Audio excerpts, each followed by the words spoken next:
안녕하십니까. 반갑습니다. 먼저 여러분에게 감사의 말씀을 좀 드리고 싶습니다.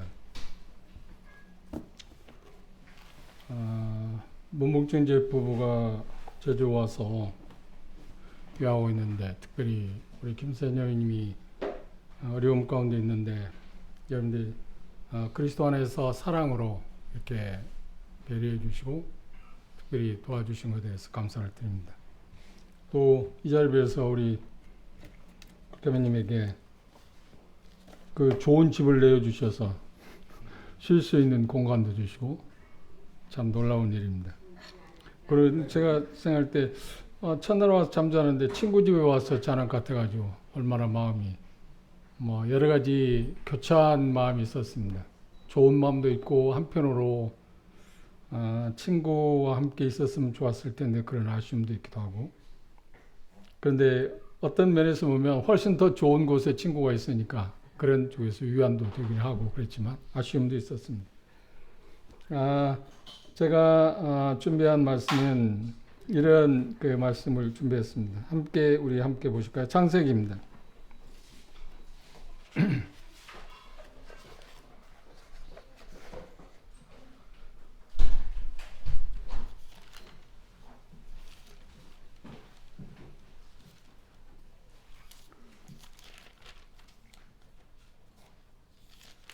창세기 28장부터 보겠습니다.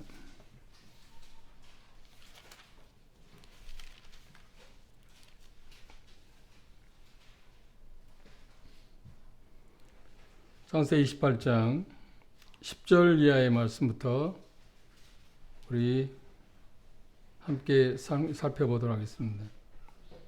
먼저 창세기 28장 10절부터 15절까지 한 절씩 교독할까요? 제가 먼저 28장 10절 읽겠습니다. 제 성경은 개정이 아니라 개역 성경입니다. 야곱이 브엘사바에서 떠나 하란으로 향하여 가더니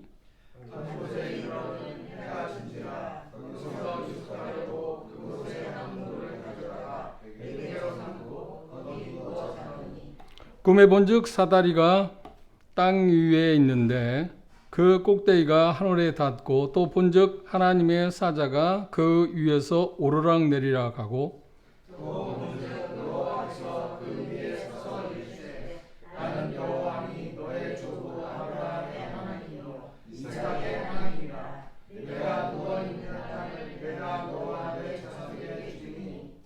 내 자손이 땅의 티끌같이 되어서 동서남북으로 편반할지며 땅의 모든 족속이 너와 내 자손을 인하여 복을 얻으리라.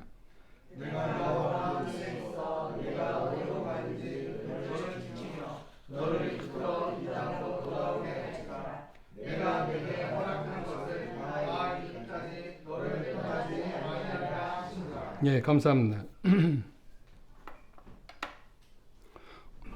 성경에 뿐만 아니라 사람들의 이름 이야기하면 그 사람 자신의 어떤 모습을 반영하는 게 이름입니다. 그래서 특히 이 동양권에서 성경 문화 가운데서 이름 짓는 일에 대해서 대단히 신경을 썼습니다. 왜냐하면 그 이름에 따라서 그 사람이 삶이 형성된다고 생각하는 그런 문화가 있었기 때문에 그렇습니다. 그리고 우리 동양도 그런 문화가 있잖아요. 그 이름을 어떻게 잘 지키기 위해서, 그러면 그 이름에 따라서 그 사람의 삶이 그렇게 변화될 거나 그런 방향으로 나아갈 거라고 하는 그런 생각 때문에 그렇기도 합니다. 그런데 성경에 보면 가장 부조화를 이루는 이름이 하나 있습니다. 그 이름이 뭐냐면 여기 지금 이야기하고 있는 야곱의 하나님입니다. 아브라함의 하나님, 이삭의 하나님, 야곱의 하나님, 그 3대 족장들 가운데 가장 그래도 불협화음, 잘 어울리지 않는 이름이 있다고 하면 바로 야곱의 하나님입니다.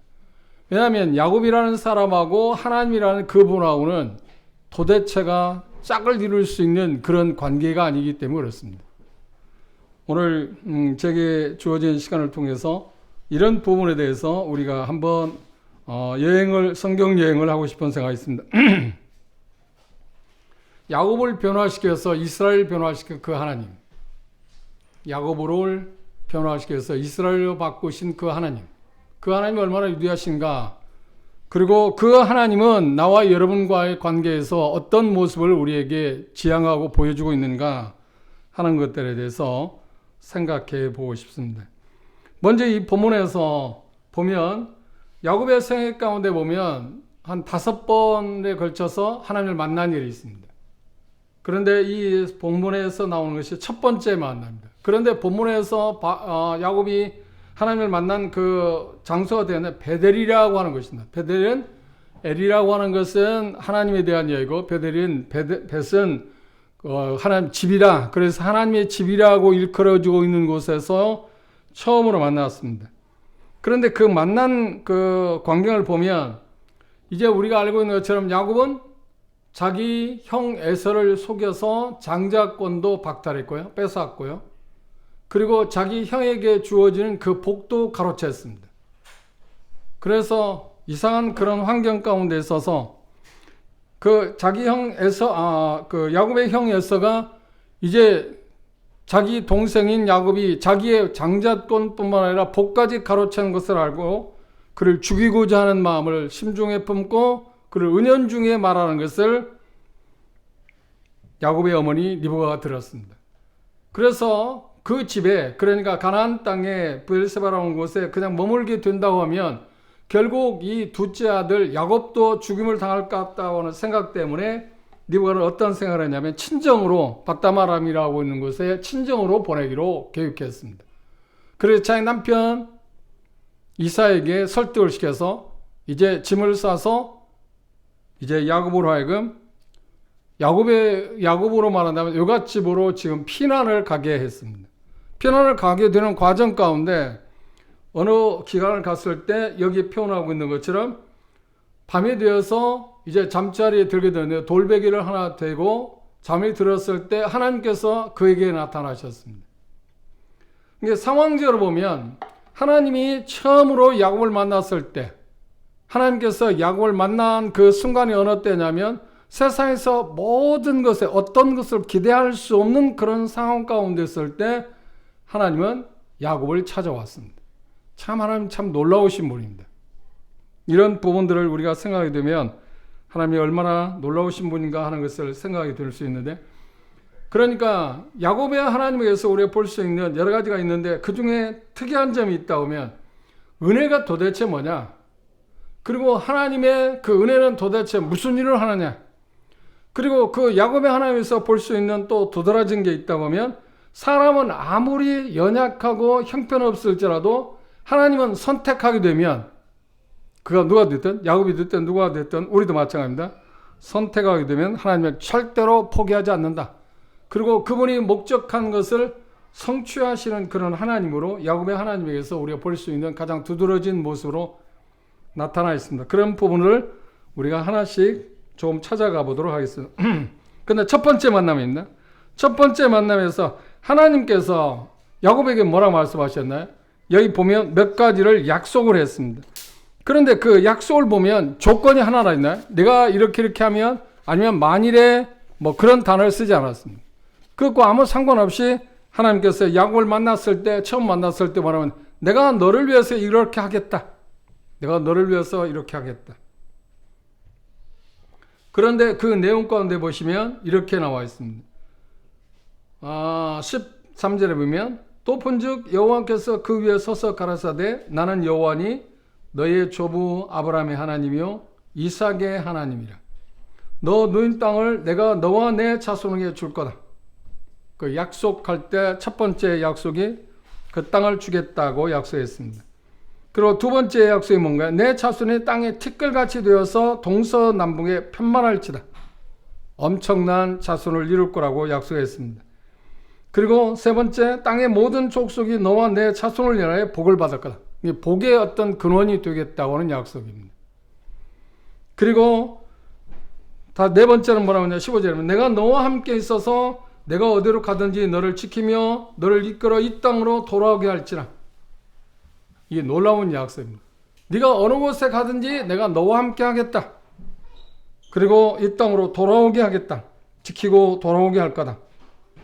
그리고 부부문의 마지막 약속이 뭐라고 그랬냐면 내가 내게 허락한 것을 다 이루기까지 너를 따라 다 이루기까지. 그런데 그걸 누가 하시겠다고요? 하나님의 열심, 하나님의 사랑이 그 일을 하겠다고 약속을 했습니다. 그런데 이 약속을 듣고 나서 야곱은 하나님 앞에 뭐라고 하는가요? 조건을 제시합니다. 하나님께서 약속대로 이렇게 해주시면 내가 이렇게 하겠습니다 라고 이야기했습니다. 이 모습에서 내 모습하고 우리의 모습을 볼 수 있어요. 신앙이라는 것은, 하나님을 섬기는 것은 하나님께서 우리에게 약속한 것을 은혜로 성취하는 것이지, 어떤 조건을 제시해서 그것들에 대해서 우리가 일부 어떤 부분만큼 부합하게 되면 그것을 하나님이 성취하시겠다는 말은 아닙니다. 그것을 우리가 알고 있는 것처럼 은혜라고 하지 않나요? 아무런 자격이 없는 사람에게 하나님이 베푸시는 호의, 그 은혜. 하나님은 야곱에게 그렇게 약속을 했습니다. 그런데 야곱은 하나님하고 어떤 조건적인 일종의 죄악을 맺기를 원했습니다. 그래서 여기 표현 가운데서 내가 하나님의 약속한 것을 그걸 그대로 다 지키게 된다고 하면 야곱은 뭐라고 이야기하나요? 여기 보면 이렇게 말했습니다. 17절 주목해 보십시오. 이에 어두워서 가로되 두렵도다. 이곳이요 다른 것이 아니라 이는 하나님의 전이요 이는 하나님의 문이로다 하고, 야곱이 아침에 일찍 일어나 베개했던 돌을 가져 기둥으로 세우고 그 위에 기름을 붓고 그 곳 이름을 베델, 하나님의 집이라고 칭했습니다. 그리고 원래 이름은 누스였는데 누스라는 이름을 그렇게 바꿨다고 이야기했습니다. 그리고 20절에 보면 야곱이 이제 서원합니다. 약속합니다. 하나님이 나와 함께 계시사 내가 가는 길에서 나를 지키시고 먹을 양식과 입을 옷을 주사 나로 평안히 아비 집으로 돌아가게 하시오면 여호와께서 나의 하나님이 되실 것. 한번 잘 생각해 보십시오. 하나님께서 야곱을 통해서 자기의 하나님이 되느냐 되지 않느냐 하는 것이 하나님께 그렇게 큰 건가요? 의미가 있을까요? 아니, 아무런 의미가 없습니다. 야곱은 하나님의 존재에서 아무런 의미가 없습니다. 그가 아무리 세상에서 위대한 사람일지라도 하나님의 존재에서 본다면 아무런 의미가 없는 사람입니다. 무익한 사람입니다. 그런데 그는 말하기를 뭐라 했나요? 하나님이 약속한 대로 한다면 내 하나님이니까 내가 이제 하나님을 섬기겠습니다. 이것이 우리들의 신앙생활입니다. 하나님 이렇게 해주시면 내가 하나님 말씀대로 살고, 하나님 이렇게 해주시면 내가 이렇게 하겠습니다. 이게 신앙이라고 생각합니다. 그런데 신앙은 그게 아닙니다. 하나님께서 무조건적으로 어떤 조건 없이 우리를 사랑하고 하나님께서 우리 쪽으로 하는 예수 그리스도의 구속으로 말미암아 약속한 것을 성취하기 위해서 완전히 그것들을 성취하는 그 목표까지 이르기 위해서 그분이 하시는 거지, 우리를 필요로 해서 또 아니면 우리가 무엇인가를 거들고 도움을 되기 때문에 하나님이 그 일을 하신다고 말씀하신 일이 없어요. 그런데 우리는 그렇게 하나님 앞에 그런 생각을 합니다. 일종의 하나님 앞에 조건을 제시합니다. 하나님이 이렇게 해주시면 내가 이렇게 하겠습니다. 그러면 반대로 말하면 하나님이 그렇게 안 해주시면 어떻게 하겠다는 말입니까? 야곱으로 말하면 하나님께 야곱에게 약속한 것을 지키지 않는다면 내 하나님이 되지 않을 거라고 말하는 거예요. 그리고 하나님이 약속한 것을 지키지 않으면 이곳을 하나님의 집으로 내가 인정하지 않겠다. 이곳에 기둥을 세우고 하나님을 예배하는 장소로 만들지 않겠다고 하는 말이 되지 않나요? 그리고 어떤 면에서, 인간적인 면에서는 야곱은 조금 다른 사람임에 틀림없습니다. 어떤 사람인가요? 일종의 배짱 좋은 사람. 하나님과 거래한, 근데 하나님에 대해서 그가 처음에 야곱이 하나님을 알았던 것은 하나님을 어떻게 했냐면 거래 대상이라고 생각해요. 거래할 수 있는 사람이다. 그런 분이다. 그런데 비단 야곱만 그런가요? 우리가 신앙이 어렸을 때 하나님하고 거래할 수 있다고 생각합니다. 하나님은 절대로 거래 대상이 아닙니다. 우리가 뭔가를 베풀고 무엇인가를 그분에게 기여하고 부응해서 뭔가 얻어낼 수 있는 분이 아닙니다. 그것을 근거로 해서 하나님께 우리가 뭘 주시는 분이 아닙니다. 그런데 우리는 거듭나고 나서 계속 그 생각이 빠져 있습니다. 그래서 그런 것들이 충족되지 않을 때 우리는 불평하고 불만을 토로하기도 하고, 그리고 간혹 하나님이 왜 이렇게 하느냐고 이야기도 하기도 합니다. 그리고 마치 그러지 못할 때 하나님에 대한 좋은 감정을 갖지 못해서 떠나가기도 하고, 아니면 그분에 대해서 신랄한 마음을 갖기도 하고, 그런 여러 가지 다양한 표현을 합니다. 마치 어린아이들, 철모는 아들이 부모들하고 어른들하고 떼쓰는 것처럼, 흥정하는 것처럼. 야곱이 그렇게 생각했지 않나요? 그렇게 해주시면, 약속대로 하면 내가 그렇게 하겠다고. 내가 하나님을 섬길 거고 내 하나님이 될 거라고. 한번 생각해 보십시오. 야곱이 하나님이 되는 것이 하나님에게 무슨 의미가 있나요? 바꿔 말한다면 하나님께서 야곱을 야곱을 하나님을 섬기지 않는다고 그래서 하나님께 손해볼 게 뭐가 있나요? 아무것도 없습니다. 우리는 그 생각을 가져서는 안 됩니다. 그래서 그 표현을 사도행전 20장에서 바울 사도는 뭐라고 하냐, 마치 가시체의 뒷발질하는 것이 내게 고생이라고 한 표현을 했습니다. 가시체의 뒷발질은 나만 손해지, 가시체가 어려움을 겪는 건 아니지 않나요? 뭔 어려움을 겪습니까? 하나님을 우리가 잘 섬기냐 섬기지 않느냐 하는 것에 따라서 그분이 영향을 받는 것은 아닙니다. 그런데 우리는 마치 그렇게 생각합니다. 그래서 하나님이 조건을 제시합니다. 내가 잘 할 테니까 하나님 대신 나를 이렇게 좀 도와주십시오. 그리고 그 배경은 어떠냐? 하나님께서 나를 도와주지 않으면 나도 하나님 앞에 그렇게 합당하게 살지 않겠다고 하는 이야기. 그게 신앙일까요? 그게 믿음일까요? 아니요, 그건 아닙니다. 그런데 지금 야곱이 처음 하나님을 만났을 때 그의 생각 가운데는 하나님에 대해서 어떤 생각을 했냐? 자기 조부 아브라함의 하나님, 자기 아버지 이삭의 하나님에 대해서 어떤 생각을 했냐? 흥정할 수 있는 분이다. 거래할 수 있는 분이라고 생각했어요. 하나님과 거래할 수 있다. 그래서 마치 내가 뭘 할 때 그분이 나를 도와줘야 한다. 우리가 하나님 앞에 근본적으로 어떤 것을 하고 안 하고 상관없이 예수 그리스도의 구속이라고 하는 그 사랑이란 은혜라고 하는 그 근거로 해서 그분이 우리를 돕고 그분이 약속한 것을 성취하기까지 쉬지 않을 것입니다. 그리고 궁극적으로 그걸 성취하지 않나요? 그 과정 가운데 지금 우리는 가고 있습니다.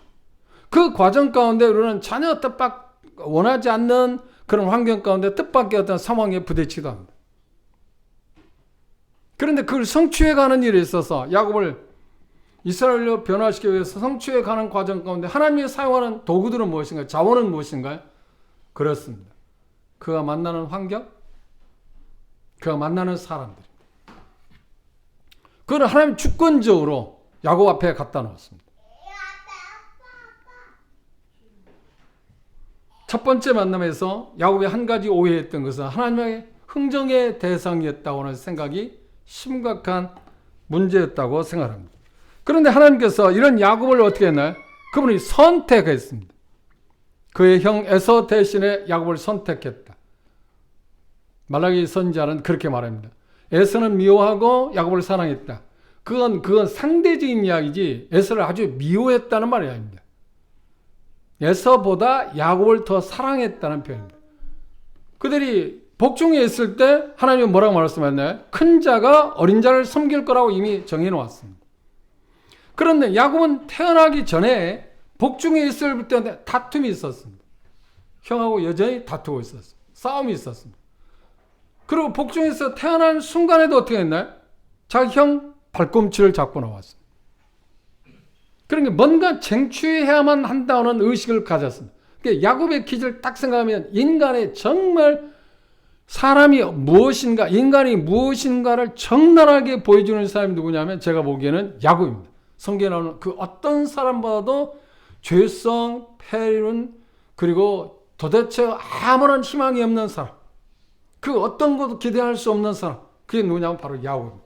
그런데 왜 하나님은 그 야곱을 선택했을까요? 그리고 어느 시간이 흘렀을 때, 복중에 있을 때, 태어난 순간도 그랬지만 어느 시간이 흘렀을 때 그는 어떤가요? 여전히 잔머리를 굴렸습니다. 자기 형의 장적권을 자기가 갈취하기 위해서 수단 방법을 가리지 않았습니다.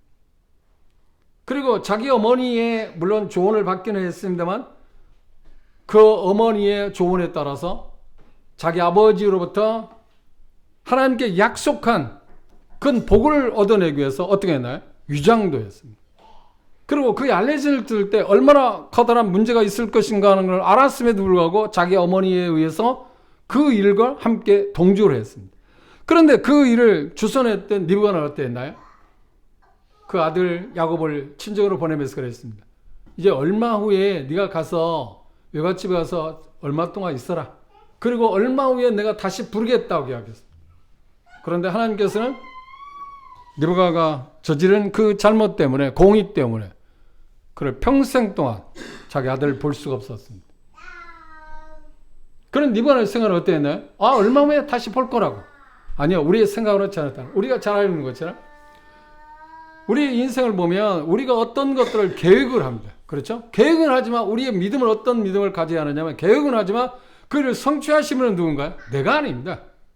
그런데 마치 우리가 계획하고 그걸 성취할 수 있다고, 내 계획대로 어떤 것이 되어질 거라고 착각합니다. 인생은 그게 아니지 않나요? 믿음은 무엇인가요? 물론 우리가 계획해야 하는 겁니다. 그런데 그걸 이루시고 성취하신 분은 하나님의 주권에 의해서 이루어지는 거지, 내가 그것이 되어지는 것은 아닙니다. 그런데 우리는 그런 생각을 합니다. 그리고 그것이 신앙이라고 생각하기도 합니다. 근데 신앙은 그렇지 않습니다. 예레미야 기자는 뭐라는가요? 걸음을 걷는 자에게 있다고요? 아니요. 우리가 걸음을 걷게 될 때, 어떤 목적지에서 어떤 걸 향해서 가게 될 때 내가 그걸 주권적으로 마음대로 할 수 있다고 생각하기 쉽습니다. 그렇지 않습니다. 하나님에게 있습니다. 그것이 우리의 삶을 살아가는 동안에 믿음의 길이가, 그리고 조금씩 배워가고 하나님의 어떠하심을 배워가기 시작하면 그걸 인정할 수밖에 없어요. 그런데 그 인정하기가 그렇게 쉽지가 않습니다. 그분을 오실 때까지 우리는 계속해서 시행착오를 할 수밖에 없습니다. 한마디로 말하면 삶은 무엇인가, 인생은 무엇인가, 우리가 태어나는 순간부터 우리가 생각하는 것은 무엇인가, 일반적으로 그렇게 이야기를 합니다. 저도 그 모습을 보지는 못했어요. 여러분도 마찬가지일 겁니다. 우리가 어머니 태로 태어나는 순간에 뭘 갖고 온다고요? 딱 쥐고 나온다. 뭔가 준다. 그래서 어떤 사람, 믿지 않는 사람 말하는 게 운명을 쥐고 나온답니다. 그 운명을 준다는 거예요. 그래서 그 운명을 자기가 개척하고 그걸 성취하겠다는 마음에서 쥐고 나온다는 거예요. 그리고 살아가면서 어떻게 해요? 쥐기는 쥐지만 결국 끝날 때는 어떻게 해요? 그렇죠. 손을 펼치고 갈 수밖에 없잖아요. 뭔가 잡으려고 왔지만 결국은 어떻게 해요? 잡은 게 없이 돌아간 게 인생 아닌가요? 그렇죠? 그런데 특이한 사람이 누구냐면 야곱은 여하튼 그 누구보다도 잡을 수 있다고 생각한 사람입니다. 그래서 모태에서부터 그런 잡았습니다. 그리고 자기가 생각하면서 어떤 것든지 다 쟁취할 수 있다고 생각했습니다. 그래서 야곱 말 그대로 한다고 하면 그냥 직역하면 뜻이 뭐냐, 발 뒤꿈치를 잡았다는 말이지만 그 말을 좀 풀이하면 뭔가요? 그걸 빼앗는 자. 야곱 빼앗는 자. 그리고 좀 그걸 더 구체적으로 나오면 대단히 간교한 자, 오늘날로 말하면 잔머리를 잘 굴리는 사람, 꾀가 많은 사람. 그러니까 이 세상적으로 보면, 인간적으로 볼 때 대단히 영특한 사람이 틀림없습니다. 그리고 자기의 마음 먹은 것은 어떤 수단과 방법을 가르치는 것 전부 자기 것으로 만드는 사람 아닌가요? 이런 사람을 우리는 세상에서 말하는가요? 대단히 큰 사람이라고 이야기해서 성공적인 사람이라고 생각할 수 있습니다. 그런데 하나님께서 볼 때는 그 삶은 의미가 없습니다. 언뜻 보기에 그가 무엇인가를 얻었다고 생각하기 쉽습니다만 결국 얻은 게 아니지 않나요? 그런데 그는 어떤 생각을 하냐면, 태어난 순간부터 나는 내가 뭔가를 얻을 수 있다, 쟁취할 수 있다, 빼앗을 수 있다.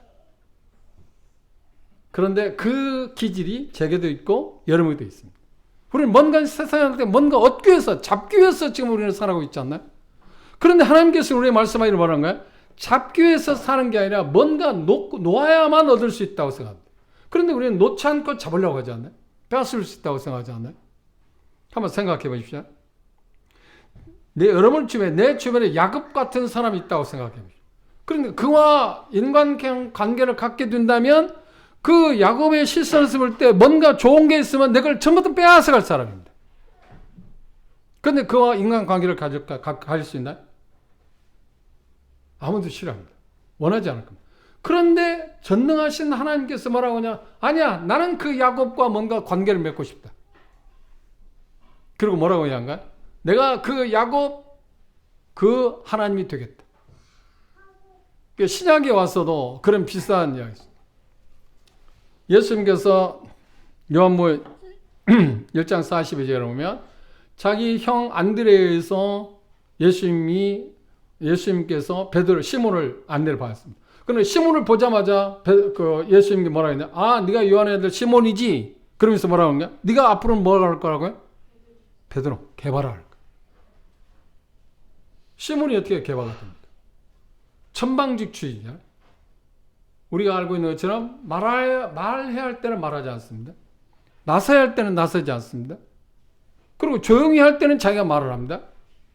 그런 태도, 그러니까 고사성으로 말하면 어떤 천방지축 그런 성격, 물론 좋은 점도 물론 갖기는 있습니다만 전체적으로 또 그런 사람이었는데 그런 시몬을 볼 때 하나님이 약속하기를 뭐기를 개발하리라 약속했어.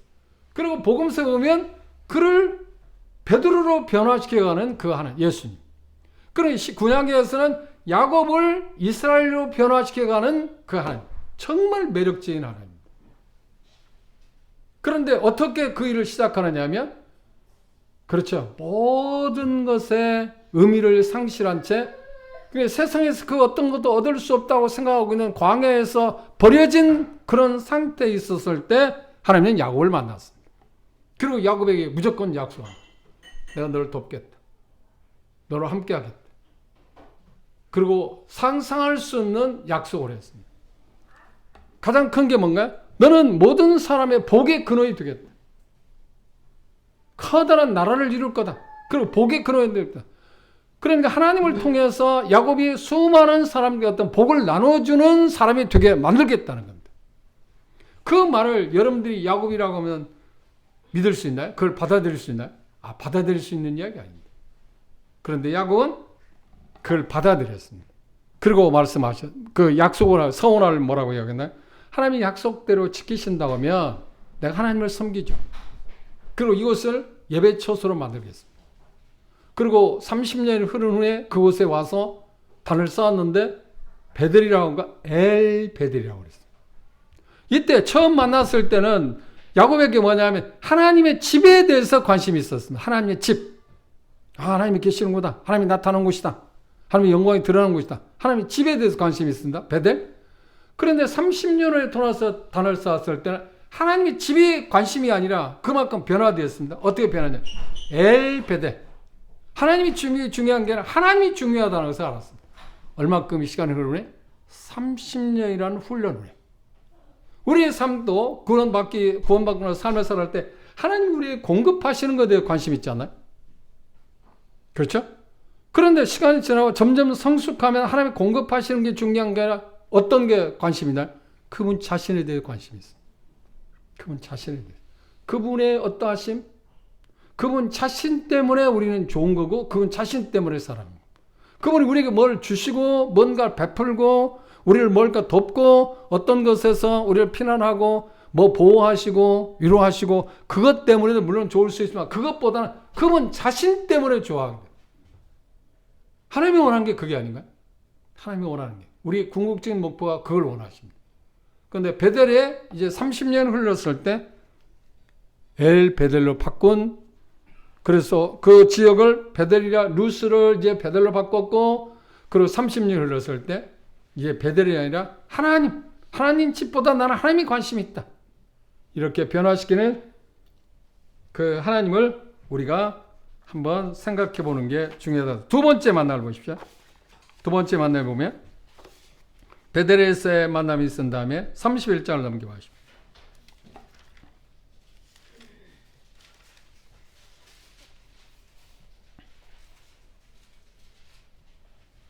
31장 3절입니다. 여호와께서 야곱에게 이르시되 내 조상의 땅 내 족속에게로 돌아가라. 내가 너와 함께 있으리라 하신지라. 야곱이 보내어 라헬과 레아를 자기 양떼에 있는 들로 불러다가 이제 떠나갈 때가 되었습니다. 떠나갈 때가 되었는데 그때 앞서서 또 하나 중간께 뭐가 있었냐면 30장을 앞으로 넘기셔서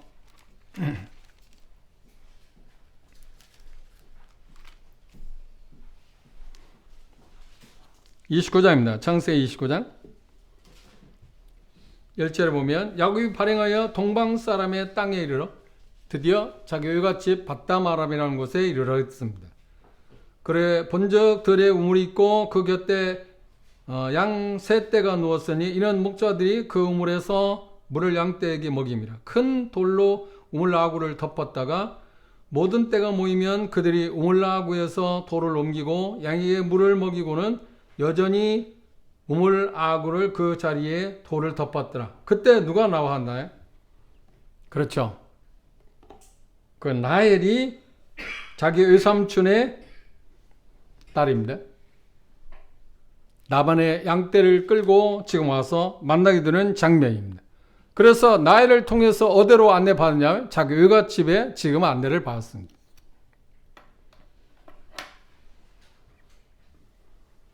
그런데 우리가 알고 있는 것처럼 야곱은 그렇죠. 자기가 뭔가 소유해야겠다고 생각하면 빼앗아야겠다고 생각하면 자기 것으로 만들어야겠다고 생각하면 수단 방법을 가리지 않고 이제까지 그렇게 살아온 사람인데 그런데 그것이 얼마나 고통스러운지 자기가 몰랐습니다. 그리고 자기 자신은 당연시했습니다. 어떻게 됐든 내가 수단 방법을 빼앗으면 내 것이 되니까 상대방이 피해자가 어떤 고통을 당할 거라 전혀 안중에도 없었습니다. 근데 드디어 하나님께서 후적수를 만나게 했습니다. 누구요? 자기보다 훨씬 사기 기질이 더 강한 외삼촌 나반의 집에 인도를 했어요. 근데 야곱은 전혀 지금 모릅니다. 한번 생각해 보십시오. 아니 전혀 모릅니다. 그런데 그곳에 가서 이제 7년 동안 양치는 일을 하고 자기가 사랑하는 나이를 신부로 맞이하고 싶었습니다. 그런데 여기 표현 가운데 그렇게 표현하고 있잖아요. 한번 볼까요?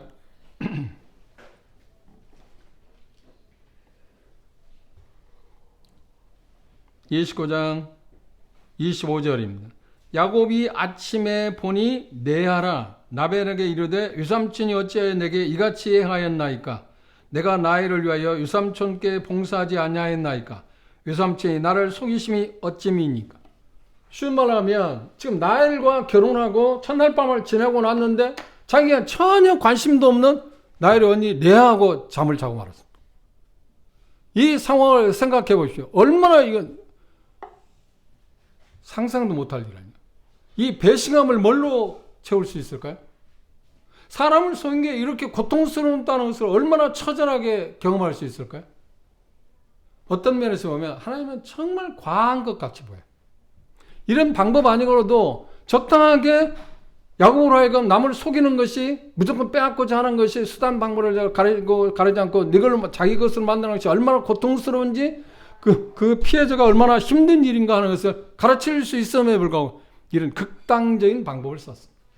왜 그랬을까요? 이유는 딱 하나입니다. 하나님 보시기에 야곱이 이 방법이 아닌 것은 통할 수 없었기 때문에. 그러니까 우리의 삶 가운데서 우리가 원하지 않는 사람도 만납니다. 원하는 사람도 만납니다. 원하지 않는 환경 가운데 만납니다. 그리고 우리가 원하는 환경 가운데 있습니다.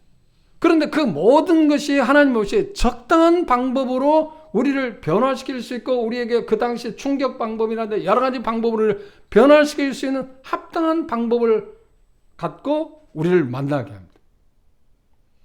그런데 대다수는 저도 마찬가지지만 우리가 원하지 않는 환경 가운데 가고 싶어 하지 않습니다. 그리고 원하지 않는 사람과 만나고 싶은가? 저는 이제까지 주님을 섬기면서 원하지 않는 많은 형제자매들을 만났습니다. 그리고 원하는 많은 형제자매도 만났습니다. 저를 좋아하는 많은 형제자매들을 만났습니다. 그리고 저를 신하는 형제자매도 만났습니다. 비난받기도 하고 심한 경우에 저도 배신도 당하기도 하고 형제들에게서 누구보다 더 절친이라고 생각했던 그런 형제들 배신도 당하기도 하고 그럼 생각해 보세요. 왜 그걸 하나님께서 제 삶 가운데 그걸 허락했을까요? 그렇죠. 그걸 통해서 저를 가르치시기 위해서. 그런 상황에서도 내 주변에 그 상황이 어떻든 간에 그렇지 하나님이면 된다. 그렇죠. 하나님이면 된다. 하나님이 모든 것에 위로가 되고 모든 것이 될 수 있다는 것을 가르치면서 궁극적인 그 목표에 도달하기 위해서 하나님은 그렇게 저를 다루었습니다. 여러분도 마찬가지입니다. 그래서 제가 배운 게 내가 만나는 사람들, 내가 만나는 모든 환경들은 어떤가요? 하나님의 손길이다. 하나님의 손길. 뭐 하기 위해서? 마치 야곱을 이스라엘로 변화시키기 위해서 필요한 환경, 필요한 사람들을 하나님 갖다 놓는 것처럼. 나를 그리스도를 닮는 사람으로.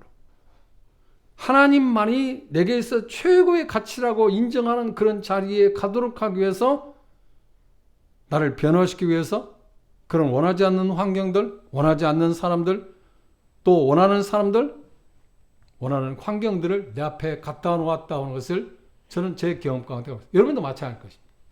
그런데 우리가 생각할 때, 저도 마찬가지지만, 내가 원하지 않는 환경 가운데 접할 때 우리 어떤 생각하는 거예요? 하나님이 나를 사랑하신다면 왜 이걸 갖다 놓을까?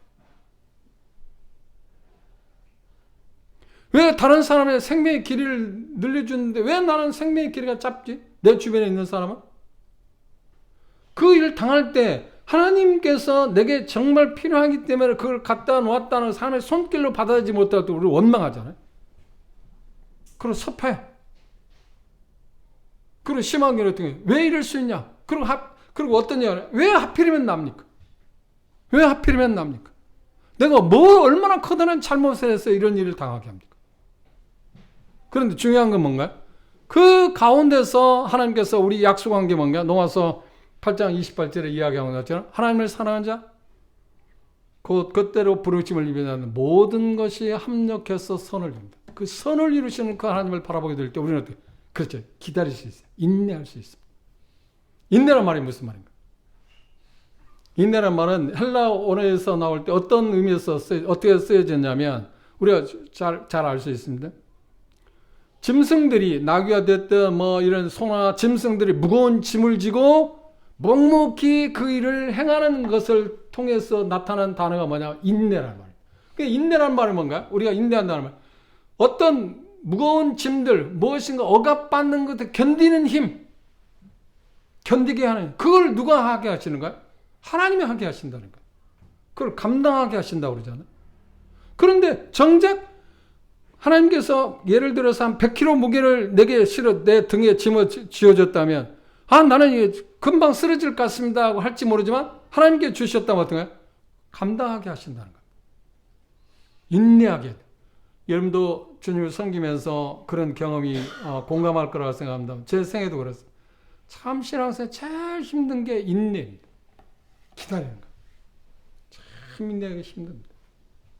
그런데 인내를 키우기 위해서 어떤가요? 그렇죠. 하나님이 내가 감당할 수 있는 적당한 방법을 통해서 그때마다 합당한 사람들, 합당한 환경들을 보내서 나로 하여금 인내하는 법을 배워가게. 물론 수없이 시행착오했습니다.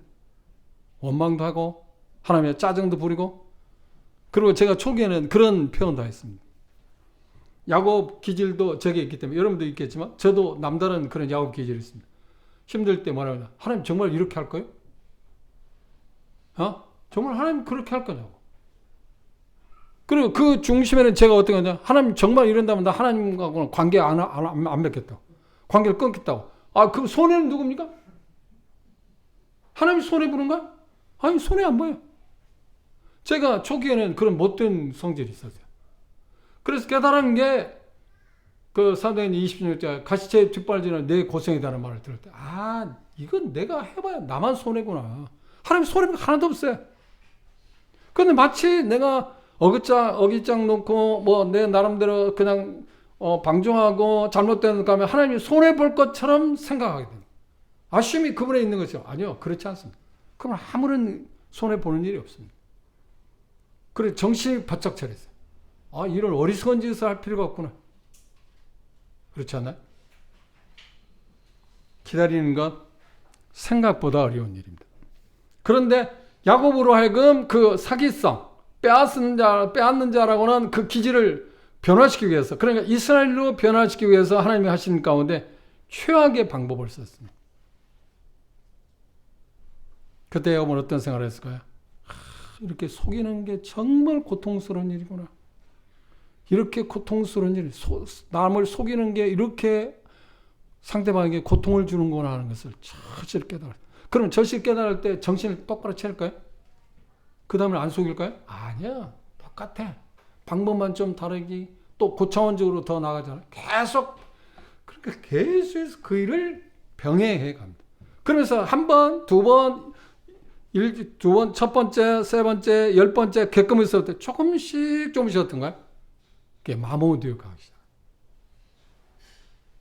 그러니까 하나님께서는 한꺼번에 우리를 확 바꾸는 것이 아니라 조금씩 어떤 환경들, 어떤 사람들을 통해서 우리를 바꾸어가고 시작한다. 그런데 야곱의 그 기절 가운데 두드러진 게 뭐냐면 그걸 견디낸다고 하는 겁니다. 그 특별한 사람이야, 이 사람은. 그런 면에서 보면. 쉽게 자포자기하고, 나는 더 이상 안 하겠다고 하지 않고, 그런 가운데 또 다시 시작하고 또 다시. 물론 그걸 누가 주셨나요? 물론 하나님이 주셨습니다. 무너뜨리지 않고, 무너지려고 하면 또 다시 세우고, 또 무너지려고 하면 또 다시 세우고, 그래서 계속 그 길을 가게 하시는 그 하나님을 볼 수 있습니다. 그런데 나비아는 야곱은 자기 자신이 우리가 보는 것처럼 한 3번 속였지만, 그렇죠? 3번 속였는데 나발은 몇 번이나 속였다고요? 자기 사람 10번이나 속였다. 호적수를 만나겠어. 그게 아니고서는 야곱의 그 사기성, 자기 마음에 먹는 대로 마음대로 빼앗는 것이 얼마나 참혹한 일이고, 그게 인간사에서 인간의 그 모습 가운데 얼마나 나쁜 일인가 하는 것을 그로 하여금 철실하게 깨닫고 볼 수 있도록, 고통을 느낄 수 있도록 하기 위해서, 돌이킬 수 있도록 해서, 변화를 추구하기 위해서 하나님께서는 훨씬 보다 간교한 자인 그의 외삼촌 나반을 만나요. 하나님께서 나반보다도 다른 사람을 만나게 할 수 있었지 않나요? 그런데 왜 하필이면 나반이냐? 그것을 우리는 신앙을 뭐라 하냐? 하나님의 주권이라고 말합니다. 그럼 우리가 할 수 있는 게 아닙니다. 선택할 수 있는 게 아닙니다. 우리가 만나는 사람들, 우리가 만나는 환경들, 그렇죠? 환경들 가운데 우리 건강한 환경들이 있으면 얼마나 좋습니까? 그런데 우리가 그 결정할 수 있는 게 아니잖아요. 하나님이 우리 앞에 갖다 놓은 것입니다. 그런데 분명한 것은, 제가 믿는 것은 뭐냐면, 우리 앞에 그걸 갖다 놓기는 하지만 결국은 어떻게 해요? 그걸 감당하게 하신다. 그거 당신은 감당할 수 없어요. 다 무너져 내릴 것 같아요. 그런데 신앙이 지나고 시간이 흐르고 나면 어떤 거예요?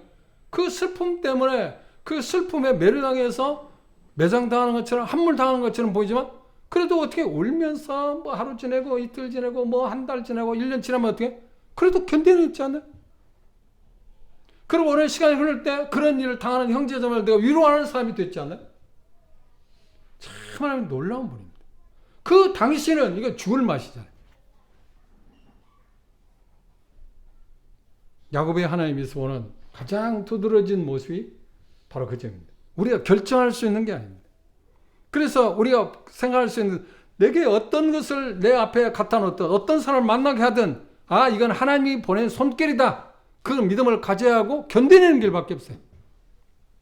물론 우리가 수없이 그 일들에서 실패합니다. 앞으로도 할 것입니다. 그런데 야곱의 하나님은 뭔가 실패해도 또다시 기회를 줘요. 아니야, 또 할 수 있어. 또 해봐. 너 어제 실패했잖아. 내가 이런 상황이었을 때 너는 원망했어. 그런데 어떻게 또 견뎌봐.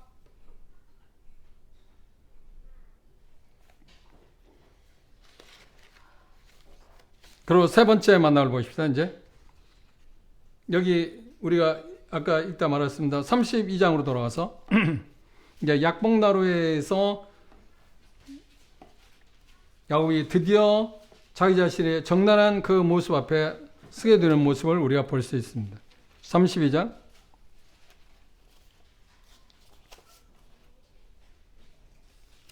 30절입니다.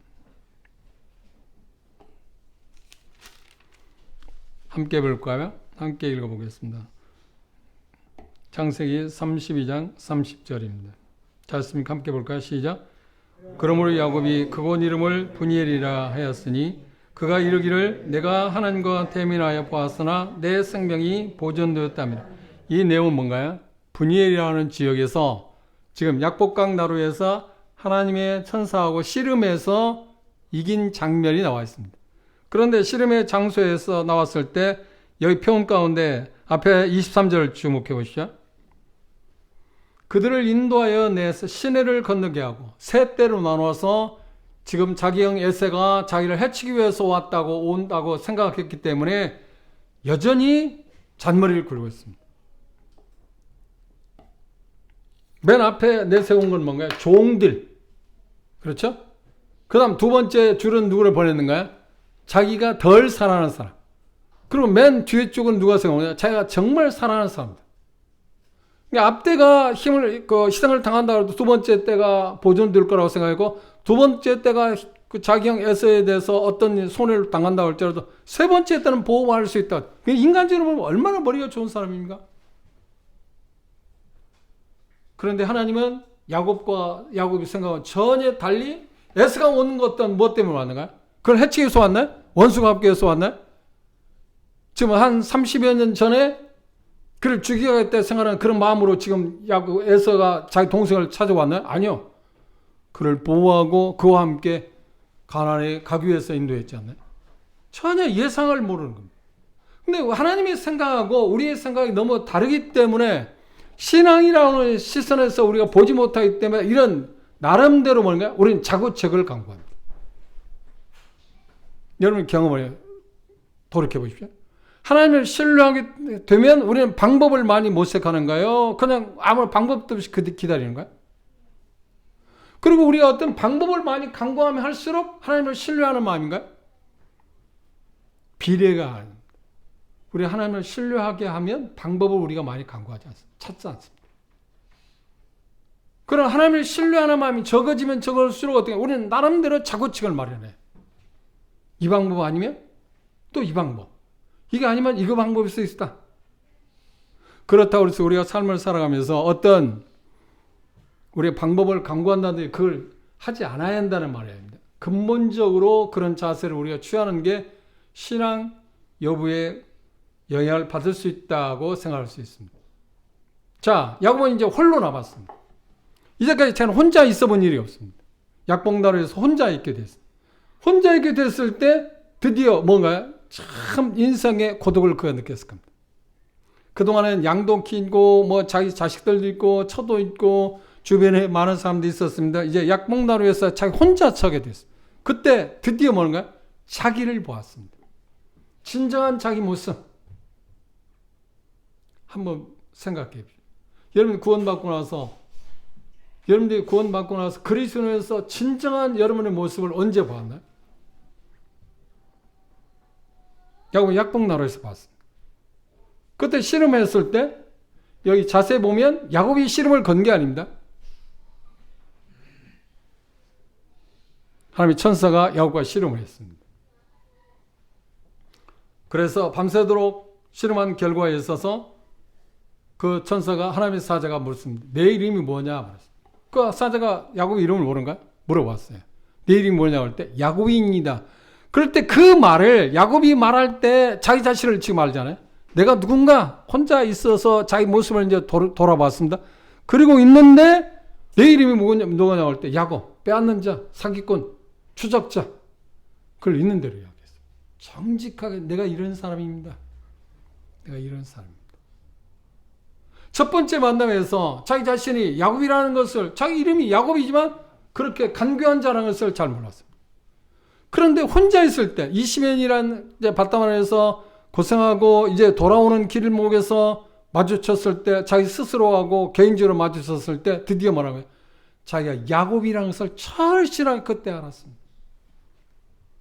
신앙생활에서 참 어려운 게 뭔가요? 나의 진정한 모습을 아는 게 생각보다 쉽지가 않습니다. 나는 희망이 없는 사람이다. 하나님의 도움이 없이는, 하나님의 은혜가 아니고서는, 하나님의 능력이 아니고서는 나는 아무런 소망도 없는 사람이라는 것을 아는 것이 쉽지가 않습니다. 그때 우리는 어떻게인가? 드디어 야곱이 이스라엘을 바꿀 수 있습니다. 그 시작입니다. 한번 생각해 보세요. 여러분들 진정한 모습을 언제 봤나요? 그 말은 그겁니다. 나는 하나님이 없이는 정말 절대로 의미가 없는 사람입니다. 내가 뭔가 하나님을 위해서 뭔가 이것도 하고 저것도 했다고 그러지만 아무런 의미가 없습니다. 의미 자체를 찾지 못한 때.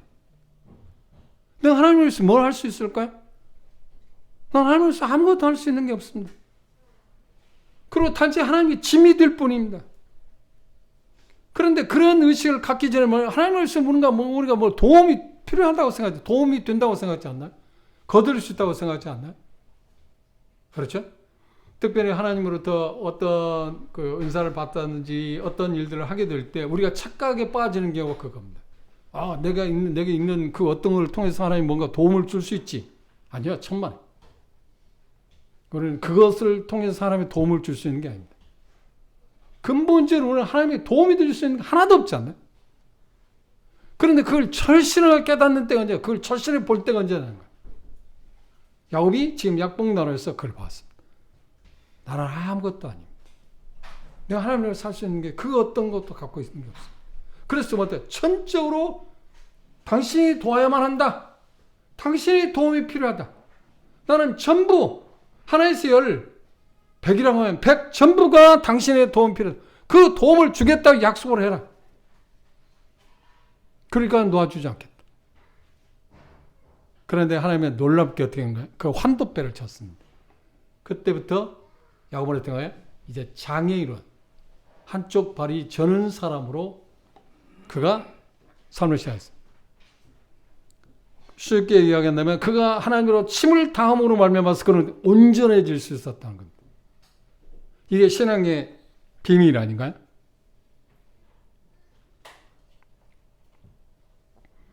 그래서 그렇게 묻습니다. 내 이름이 누구냐고 할 때 그가 가로되 야곱인이다. 27절에 했습니다. 28절 보시오. 그 사람이 가로되 내 이름을 다시는 뭐라고요? 야곱이라 부르지 마라. 너는 사기꾼이 아니야. 빼앗는 자가 아니야. 협잡꾼도 아니야. 그리고 추적자가 아니야. 네 마음대로 네가 뭔가 계획하고 네 자구책으로 뭔가 얻을 수 있는 사람이 아니야. 너는 이제까지 그렇게 살아왔지.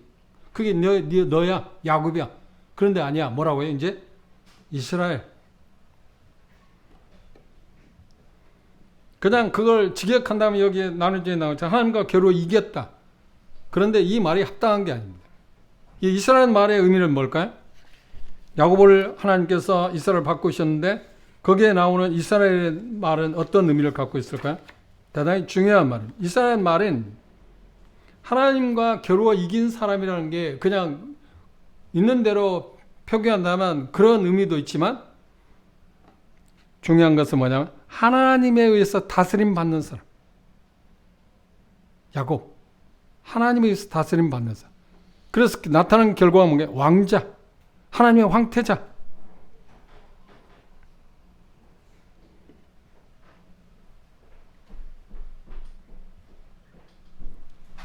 하나님에 의해서 다스림 받는 사람. 우리가 정말 원하는 게 있다면 뭘까요? 하나님에 의해서 다스림 받는 사람 아닌가요? 한번 보십시오.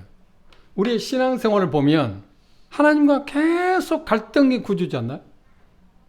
그런데 하나님의 갈등의 구조인데 실상 진정한 승리는 어디에서 오는가요?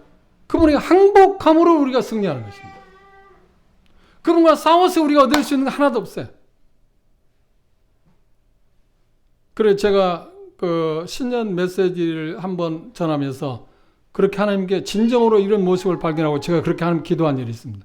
하나님 올 한해는 하나님이 나를 이기는 한 해가 되게 해주십시오. 내가 하나님께 항복하는 한 해. 하나님이 항상 손을 드는 해가 되려. 우리 일상생활이 그래야 하지 않나요? 그분이 승리해야 뭔가 얻을 수 있지 않나요? 우리가 그분과 싸워서 얻을 수 있는 건 뭐가 있어요? 승산도 없지만 얻을 수 있는 게 뭐 있나요? 아무것도 없어요. 그런데 승산 없는 게임을 우리는 계속해요. 계속 싸워. 그러고 어떻게 해요? 우리는 다투어. 주도권을 내주지 않고. 그렇지 않나요? 물론 그분에게 항복하고 내어주어서 뭔가 얻기도 하지만 그런 이유는 별로 없지 않나요? 야곱이 뭔가요? 그는 하나님의 항복함으로 얻어냈어요. 야곱 이름이 하나님보다 항복함으로 말미암아서 이스라엘로 변화됐다니까요. 그럼 이스라엘 변화됐을 때 한꺼번에 변화됐나요? 이렇게 그 분명히 말하기로 했어요. 네 이름은 이제 야곱이 아니다. 이스라엘로 부르라고 했을 때 이스라엘에 맞는 걸맞는 삶을 그가 사는 거 아니에요. 그렇지 않습니다. 네 번째, 다섯째 만남에서 똑같은 그 본성이 또 나옵니다. 그런데도 중요한 건 하나님의 인내는 끝이 없습니다. 계속 야곱을 추적합니다. 한마디로 말하면 야곱이 하나님의 두드러진 게 있다면 야곱이 추적자잖아요. 자기가 원하는 어떤 것을 얻어내는 그런 기질을 갖고 있습니다. 그런데 하나님은 그보다 한술 더 위에 있어요. 야곱보다 더 높아요. 하나님이 추적하는 것을 절대로 포기하지 않습니다. 야곱은 자기 한계가 있으니까 그걸 얻어낼 수 없는 때도 있지만 하나님은 가장 정당한 방법으로, 선한 방법으로 그분이 원하는 것을 얻어냅니다. 그래서 첫 번째 만나에서 뭐라고 했나요? 그래, 내가 너에게 약속을 다 이루어서 내가 이곳으로 인도하겠다. 그분이 누구인가요? 야곱이 하나님이 나와 여러분의 아버지십니다. 오늘 저 시간에 우리 마음가운데 생각해야 할 것은 야곱은 하나님에게서 두드러진 게 있다고 하면 사람이 하나님 보시기에 정말 아무것도 아니다. 뭔가 기다릴 수 있는 것, 뭔가 하나님께 도움이 될 수 있는 게 전혀 없다. 그런 상황에서 하나님은 야곱을 만났습니다. 그리고 야곱을 만났을 때 어떤 조건을 제시해서 네가 그런 상황인데 네가 뭔가 얻기로 하면 네가 이렇게 해라. 나를 협력해라. 뭐 그러면 내가 도와줘. 그거 아닙니다. 아무런 조건 없이 만약이라는 거 그런 단어도 쓰지 않고 내가 도와주겠다. 내가 도와주겠다. 은혜입니다. 우리가 이 시간 시작하기 전에 긴 찬송이 있습니다만 주님으로 인해서 어떤 것이 이루어질 수 있다는 그런 찬송을 부르지 않았나요? 은혜로 말미암아서 가능하다는 이야기했잖아요. 우리는 그렇게 찬송하지만 실제적으로 우리의 삶의 면면을 조사해보면 정말 은혜인가요? 은혜로만 얻을 수 있다고 생각하는가요? 그렇지 않습니다. 제가 주님을 섬기면서 시간이 가면 갈수록 조금씩 변화되는 게 있다면 은혜 아니고는 가능하지 않다. 은혜가 하나님이 공급하신 힘이 아니어서는 그 어떤 것도 가능하지 않다는 것을 배워가는 것이 그리스도인의 삶이라고 생각해요. 궁극적으로 보십시오. 우리 아버지 집에 갔을 때 궁극적으로 아버지 집에서 가장 행복하다, 가장 좋다, 그것이 무엇 때문일까요? 그것을 우리가 할 수 있는 게 아무것도 없습니다. 그분이 전부 다 한 걸 우리는 누리는 것밖에 없잖아요. 그게 그분의 나라 아닌가요? 그런데 이 땅에 사는 동안에 그걸 우리가 경험적으로 배워야 하는데 그러지 못해. 뭔가 거들어야 돼. 하나님 뭔가 우리를 보고 거들어라고 할 것 같아.